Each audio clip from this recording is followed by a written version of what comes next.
Hi friends, మీకు ఎంతో ఇష్టమైన తీపి ఆవకాయ పచ్చడి. చిత్తూరు కాయలండి ఇవి.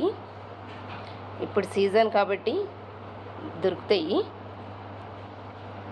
తీపి ఆవకాయ పచ్చడి. దీనికి కావాల్సినవి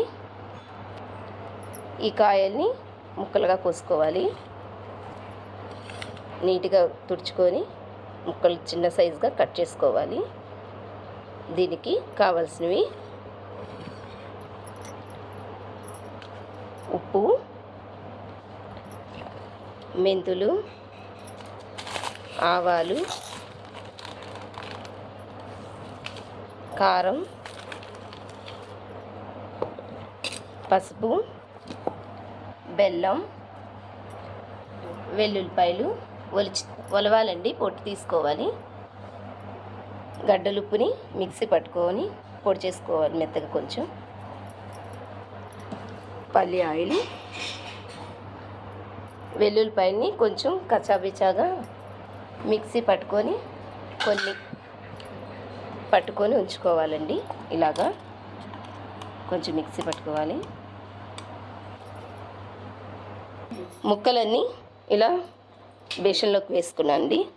దీనిలోకి పల్లి ఆయిల్ వేసుకుంటున్నాను.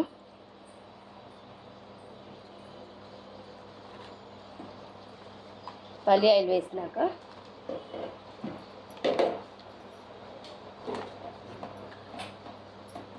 కారం వేసుకోవాలండి.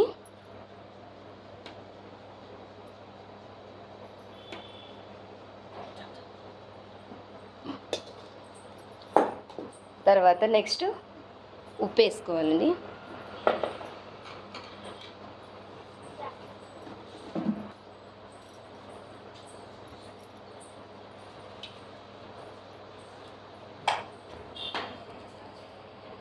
తర్వాత పసుపు,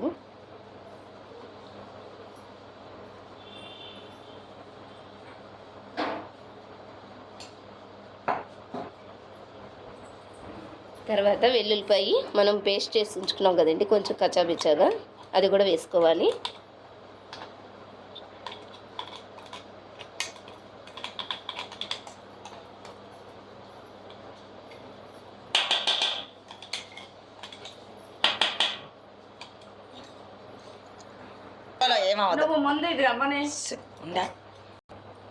ఇందాక చూపించా కదండి, ఆవాలు, మెంతులు, కొంచెం మెంతులు వేయించేసి పౌడర్ చేసుకోవాలండి. ఆవాలు, మెంతులు, ఆ పౌడర్ని కూడా ఇందులో వేసుకోవాలి.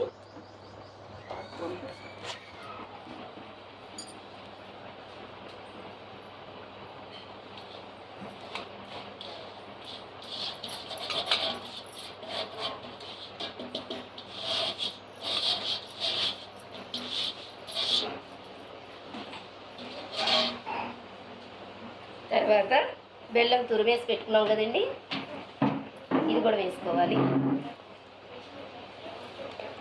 బెల్లం ఆవకాయ అండి.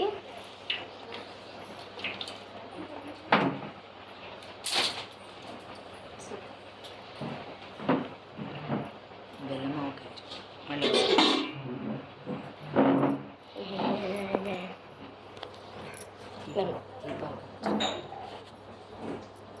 తర్వాత వెల్లుల్లిపాయలు కూడా ఒలిచి ఉంచుకున్నాం కదండి, పొట్టు తీసి అవి కూడా వేసుకోవాలి.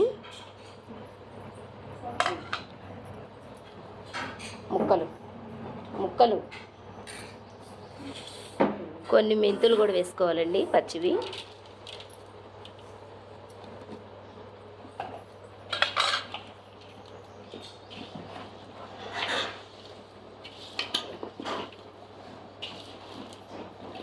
తీపి ఆవకాయ పచ్చడి అండి, చాలా టేస్టీగా బాగుంటుందండి.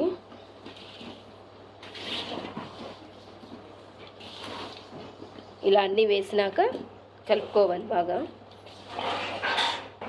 ఇలా బాగా కలిపేసుకోవాలండి. కలిపేసి ఒక డబ్బాలోకి తీసేసి 3వ రోజు ఎండబెట్టుకోవాలండి.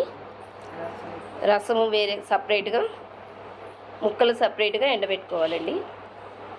మీకు చూపిస్తాను.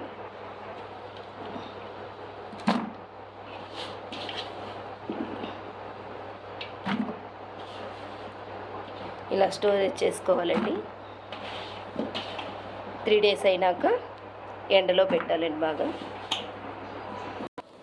3 డేస్ తర్వాత ఇలా అయిపోతుందండి. చిక్కగా అవ్వాలి. ఇంకొక 2 డేస్ పెడితే దగ్గరగా అవుతుందండి. ఇంతే ఫ్రెండ్స్, తీపి ఆవకాయ అండి. నా వీడియో కనుక మీకు నచ్చినట్టయితే లైక్ చేయండి, సబ్స్క్రైబ్ చేయండి. ఓకేనా ఫ్రెండ్స్, బాయ్.